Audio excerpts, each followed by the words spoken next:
Welcome and thank you for tuning into Joy Tutor.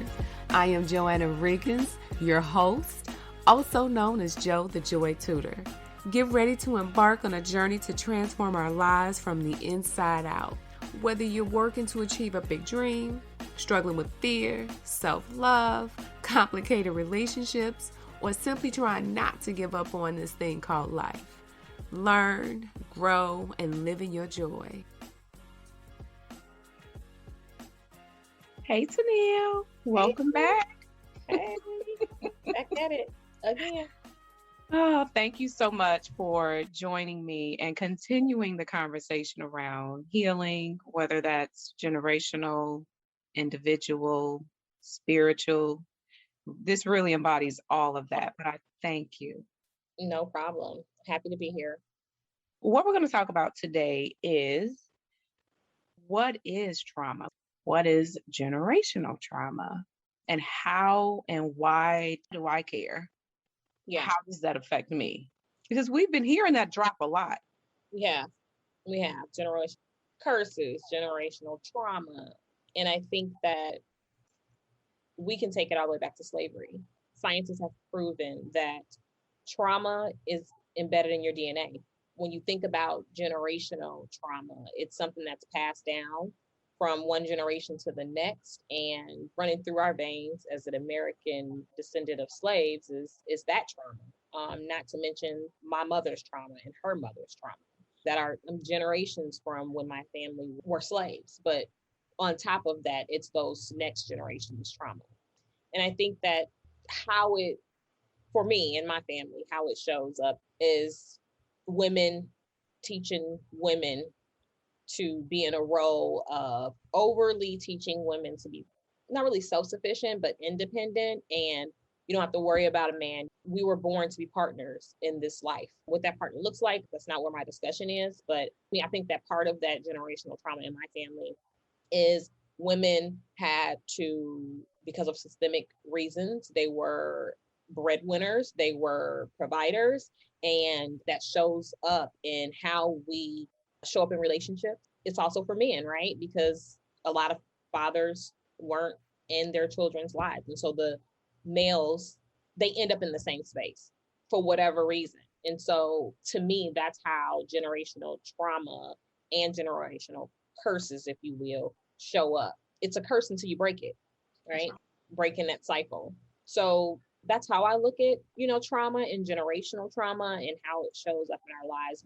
But I feel like it is, at the end of the day, one individual in your family can break, as we can see, can break that trauma, break that curse, and can start the healing process for everyone else. It takes one of us in our family to do that. Absolutely. You know where I'm going with this, right? I have been chosen, and understanding that, I wholeheartedly accept and I surrender. We hear so many times they say, "Oh, just need to surrender." Couldn't quite figure out, why am I experiencing all of these different experiences, but I had to step back and realize how those experiences throughout my life change and help someone else to move forward. Here I am, just to take a step back. We're going to define what is trauma. Whether it's you bumped your head, bumped your knee, that's one definition. The next definition is a disordered psychic or behavioral state resulting from severe mental or emotional stress or physical injury. Mm-hmm. Number 2. Number 3, an emotional upset. Okay. The personal trauma of an executive who is not living up to his own expectations. So that's basically meaning if you tried something and you failed miserably, and I please forgive the word miserably, but that's how it felt to you.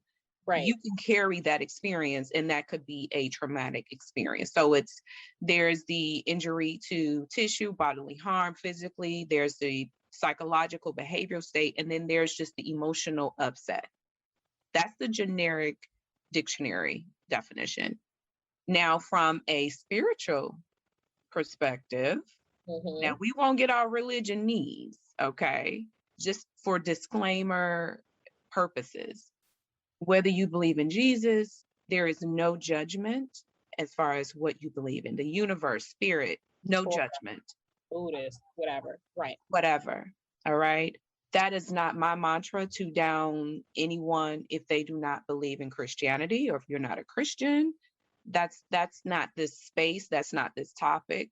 So just for viewers and listeners, if you want to show up in the comments with the foolishness and harm anyone emotionally, verbally, that's not how we play in this sandbox and on this playground. All right. All right. So those are just a few house rules. And I love it. Getting into it, okay? So from a spiritual perspective, generational trauma basically is the stuff that we carry from our past. Very high level. Let's go mainstream generational trauma definition.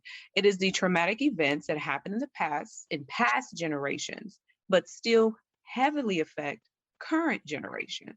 That's the mainstream version of generational trauma. Next, we have spiritual definition, which is the ancestral trauma that pertains to past painful experiences that have been programmed into our first chakra and passed on to future generations. Oh, Joe, what do you mean? What is a chakra? What is the first chakra? Oh, we getting into this witchcraft. Oh, honey. Can we talk about it, Tenille? Yeah, go ahead and take a sip. I said it. Because what our ancestors practice, and I'll say it, others called as, whether it's witchcraft. Yeah, absolutely. I'll pause. Well,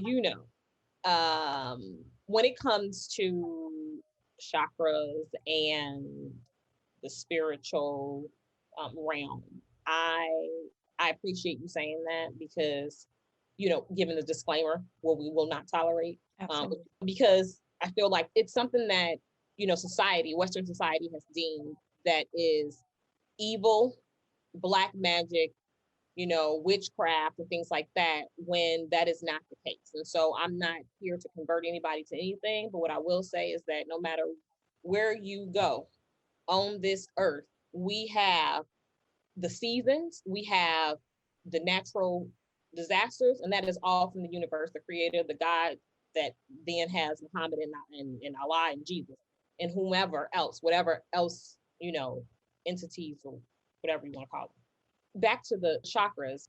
What I mean by first chakra, in the same way that our bodies are able to pass on biological diseases from one generation to the next, there's also an energetic encoding in our body. And those energetic encodings are called chakras. There are 7 main chakras here, from your top of your head down to your root. We'll get into that. I'll pass that to Tenille. The very first chakra you have is called your root chakra. And that entails your tribe, which is the topic of this conversation, how your tribe and your group that you belong to fires up, and you carry that energy with you as a child. The first chakra is fired up in your mother's womb. It is like a computer chip that is fired up and programmed energetically in your mother's womb as a child. You enter the world with this already pre-coded first chakra. Also within the first chakra is safety and security. So for me, my mother felt unsafe. She did not have financial security, which is called fear. She moved around, which is instability. And I felt that. She had arguments and trauma with my father, with her family. I felt that. Well, you pretty much summed up the root chakra. And I think that it's where the healing begins. If you look at a plant, without the roots, the plant can't grow. So, our focus this session is to really look at that root and help dig out the trauma and being able to identify the trauma. And that's absolutely how I see it. Can you just quickly walk us through the different chakras? And again, this is for educational purpose, knowledge purposes. This is not to convert anyone. This is to help level set the conversation so that as we move through the season and the conversation around healing, you may hear me and Tenille and others talk about chakras and energy. I just wanted to get us all on the same page. Yeah. So Tenille, if you would do us the honor to walk us through what's behind you. And so the lower one, which is at the like your genitals, that is your root chakra. If you're sitting down, it's the base of your of where you're sitting. Next is the sacral chakra. It's kind of like right below your belly button. And then there's your solar plexus, your heart chakra, your throat, your third eye, and your crown chakra, which is at the top of your head. You know, you work through them all. You can have trauma. The trauma doesn't always have to be in the root chakra. You know, you could have your root chakra could be functioning perfectly and you have unaligned, but you had some sexual trauma. That's going to really focus on your, I believe it's your soul, sacral chakra that then you need to work on. So just really, you want to make sure that you're aligned, and there's different ways that you can do that. But, you know, first, if you're healing, the root chakra is where you need to go. And that's where we're going to stay at for today. So yeah, that's the first one, and that's how you get balance. That's can't sit there if your root is off. Absolutely. That's where my imbalanced was, and I'm still working on other imbalanced areas. But as far as the root, I knew that healing was going to come. I knew I had to do some level of healing. I've been working tirelessly to kick off Joy Tutor, but my foundation within myself was not whole. It was not healed. And God, spirit, universe said, okay, JoAnna, here's the agreement. You must heal first before you can go into the world and touch other lives. You have to be whole within first. You have to stand and be secure, because that's what the root chakra is about, is feeling safe, secure, and strong. Yes. And I did not feel that way. Right. The root chakra, your foundation of who you are, has to be stable. And so, you know, rather you believe in the chakras, whatever religion you believe in, whatever spirituality, it's still, of all the ones that I've heard, your foundation has to be solid. And if not, anything that you put on top of that is it's not gonna be secure. And so with healing, with identifying where your trauma, where your individual trauma has come from, where your generational trauma has come from, and you heal that, you can begin to build on top of it. I think that we've talked about the healing, and you just referenced how you didn't realize why Joy Tutor wasn't what it is. But the creator is going to definitely order your path if you accept the assignment. Yes. Okay, which so many of us will run from the assignment, and it's presented to you again, and it's presented to you again. And once you accept it and you take that baton and you run that marathon, you run that race, the only thing that can happen is you pass it off to the next person. But it's really about taking hold of it, and it's not easy. It is not easy. It is so much. You're gonna cry. You're gonna be sad. It's trauma that we're dealing with, but you're facing it head on. And that is the thing that a lot of us run away from. And we are told a lot of times when we're kids, stop crying. You know, yes. Are you done yet? Are you done? Yes. You know, but we got to sit in it. You have to sit in it. And so, in sitting in it, you heal it. I think with us conversing through your healing process, you were absolutely ready. And so I think that that's wonderful. That's not usually the case. How do those people that they kind of teeter on it, like, man, I think I need to work on this. Let's talk about that. Like, how did you, because at one point, I think that you thought about it like, man, I need to do something else. There's something internal I need to work on. But how did you get to the space to say, I'm accepting this assignment? Thank you, creator. I'm going to go for it. I was dealing with the girlfriend breakup, and I was dealing with 2020. Posted something on social media. Me and the girlfriend exchanged words, and she cut me off. She broke up with me. And that was hard. I can say it without crying. Can can you believe this, Tenille? I'm saying it without crying. I can believe it because of where you are now. I can say But it yeah, without I can say it without crying. I can talk yes, about it. yes. Why? Because I have healed, because trauma lives in the body. Mm-hmm. I have gone to those deep recesses and spaces of my body and I've healed that. And I've loved on JoAnna in that moment. But she broke up with me. She cut me off. And I'm like, damn, over a Facebook post? Yeah, So I struggled with that. That was in February of 2019. yeah. And that's when I cried every time we talked about it in Punta Cana in May of 2019. There are a lot of ugly cry photos of JoAnna out there. My God, my God. Oh, Fast forward 2020, I'm still crying. And by this time, I am associating and saying, okay, oh, this is confirmation, right? It's like the building blocks for sure. um, to me feeling a certain type of way that, oh my God, every time I love someone, there's these underlying feelings that they have and they really didn't love me, because I would never say that. So how this is how it showed up and I was ready. Fast forward, I'm in my relationship. We've been together since March of 2015. All of those situations and experiences are now bubbling up and showing up in my behavior with my romantic partner. Mm-hmm. I am paranoid that I am going to do something or say something that's he's going to just say, I'm done with you as well. It's over. Right. But then my family came to visit me and said, oh, you're walking around on eggshells around him. And our other good friend said, well, I kind of felt like you were coming across a little bit like a battered woman. And I'm like, oh, actually, it's not him. It's me. It's not always the guy. Yeah. Yeah.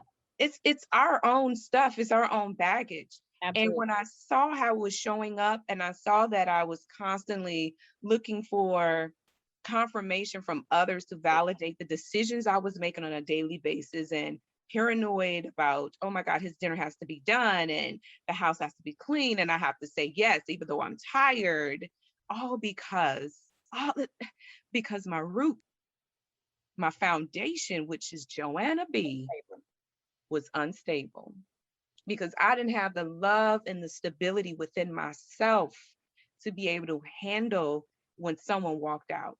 Yeah. I Absolutely. didn't have that space in me that I knew and understood that was always there, no matter who was around me or who walks out. That's what I was seeking. And that's what I have found. Yeah. And I mean, just with you explaining that, you had to get to a space of self-reflection Yes. opposed to looking at every situation individually. Okay, so this is making me feel this way. This is making me feel this way. At some point, you said, okay, wait a minute. This got something to do with me. Mm-hmm. And I need to work on me. And then everything else, ironically, not really ironically, because, that's how God works, kind of fell into place. Yes. And now you're helping other people get to that space. But it took it just from your story like that. You really started paying attention in 2015. We're in 2021. Mm-hmm. So we have people that will, it's like something needling at you. Just self reflection. If you really go into a real self reflection, people, and look at why am I upset about this? Why am I resenting this person, this situation? And look at it from your reactions to things, you will realize that nobody has control over you. You have your own control. But what is controlling? Why am I having these reactions to these things? Why do I act in this way? Why do certain things trigger me? And in self-reflection, that's where you can start with digging some of those things out. So I think that, you know, in your time of self-reflection, when you say, okay, wait a minute, that's when you said, okay, I need to look at me. I need to figure me out, because this went back to childhood stuff. Oh, yes. Oh, it absolutely did. And October 2020, this is the nudge. Like, I knew in the back of my mind, I had to do this because, again, I was crying over the girlfriend. I was working through things with Joy Tudor where I was pricing myself lower than my own self-worth. Self-worth is the same energy as money. It's And the same energy as confidence. absolutely, I Like, had that's none of currency. that. Yeah. Like, if I don't believe that I am good enough within my close relationships with my friends or family, how dare I think I can go charge my worth to someone else? Hmm. And that is what I had to get down to Hmm. and undig. I just started a new client relationship in October 2020, and we are good Judies now. She said, "Jo, you can't get rid of me now." I said, "I know, boo."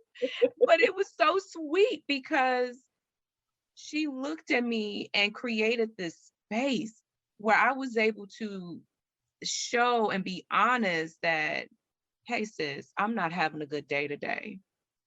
I'm on this journey. And she said, hey, wait a minute. Well, what's going on? She said, oh, you need to heal. You definitely need to heal. Yeah. Mind you, I just told my other client the same thing, that she needs to heal first, because I was ministering and speaking to myself. And then here it is, God, spirit, universe brings this sweet lady into my life and said, Jo, we're going to do this. I'm going to help you through this. You're going to help me develop my business. Yes. She had all of her ducks in a row for her business, but she was struggling with the financial piece of it. I said, oh, I have this financial workbook. I can walk you through step by step. That's the only thing that's holding you back and blocking you from going to the bank and get the finance you need. I got that. See, I Yeah. could show up and work. Yeah. But emotionally, she opened another door and said, hey, this is how we're also going to partner and work together. Fast forward, it's December, it's January, I'm healing, I'm doing the shadow work. And I reached out to our mutual friend and say, hey, can you reach out to the girlfriend who broke up with me? Because I need to have a conversation. I would love to have a conversation with her. The intention was for healing and understanding. It's not Yeah. about who's right or who's wrong.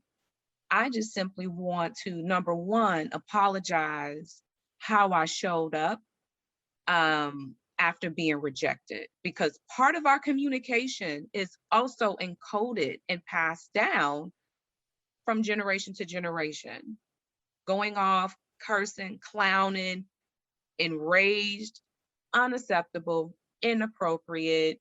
You know better. I apologize. Because at the end, when I figured out she cut me off, I'm like, hold up. Wait a minute, Linda. Wait a minute. You know how much stuff I've accepted off of you and how many other of our other friends have accepted ish off of you, and you're going to cut me off over this? I lost it. All right. Yeah. So fast forward, here comes the conversation. I said, I was nervous about having a conversation with you because I've been crying over your ass for the past like 2 years, G. Well, And sis replied back like, crying for what? I said, okay. And then when she said that, it reminded me of the story that Oprah told, how she was pissed off at this lady and she bumped into the lady and she said, the lady was walking down the street, happy as all get out, had not been thinking about me at all. at all.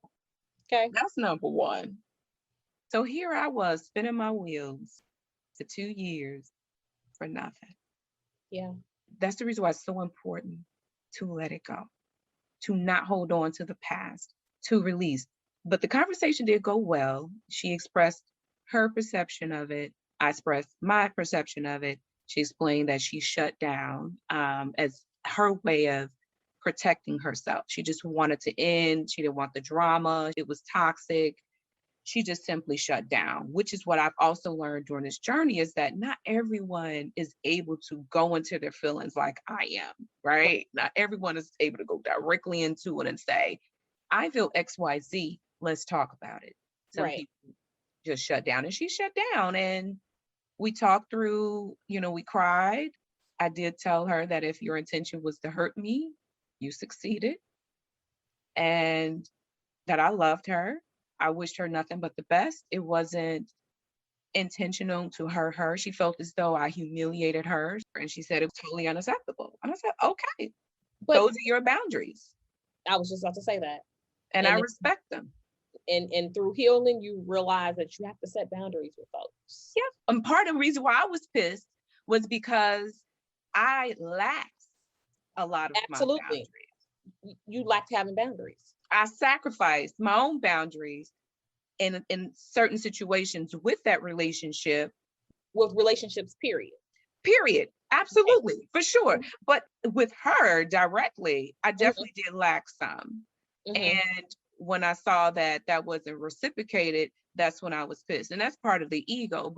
Mhm. Sis was simply just protecting herself. And did I feel a certain type of way about, oh, you're going to cut off an 8-year relationship? So now I'm clear. Right. And the conversation ended very peacefully.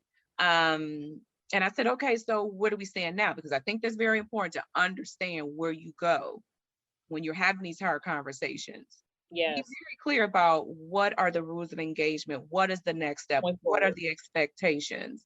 I said, are we on a 90-day probationary period, like a 2-week trial friend period? Like, what's up?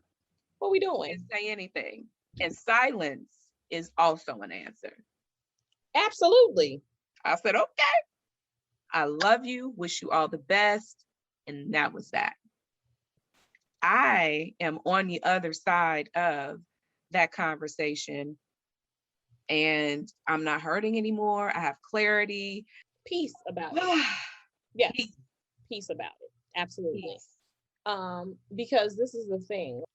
In that relationship, it was just an example of how you, even after that breakup, you were still showing up because there were boundaries with people that people were still crossing boundaries. You didn't have any boundaries, right? Yes. They were doing what's that doing and saying and treating you in a way that wasn't uplifting you, or you didn't perceive it as uplifting you, but you felt like it was okay. And now where you are, you can look back and say, wow, it could have been me. Like, Tenille said something crazy, and I did not appreciate that.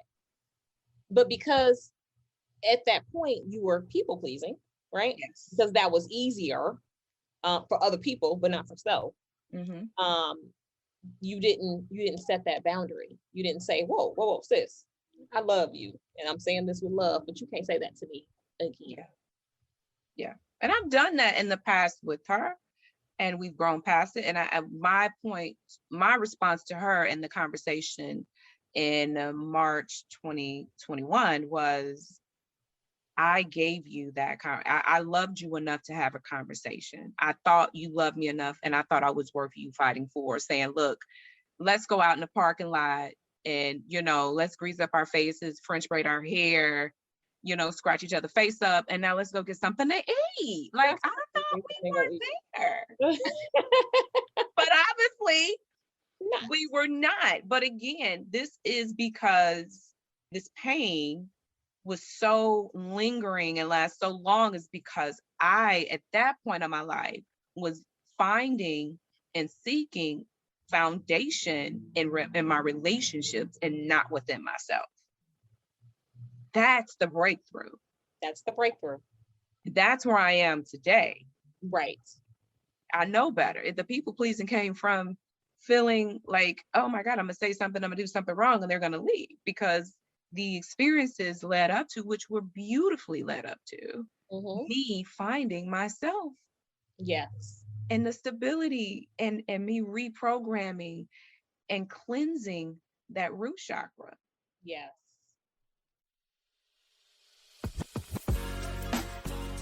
Before I let you go, I'm excited to announce we are hosting our first Celebration of Courage event. We will honor the big and small accomplishments of ambitious and determined women. You can find that information and register for this event at joytutor.com. That event will be hosted on September 17th. Thank you again for joining me, and I'll close wishing you this.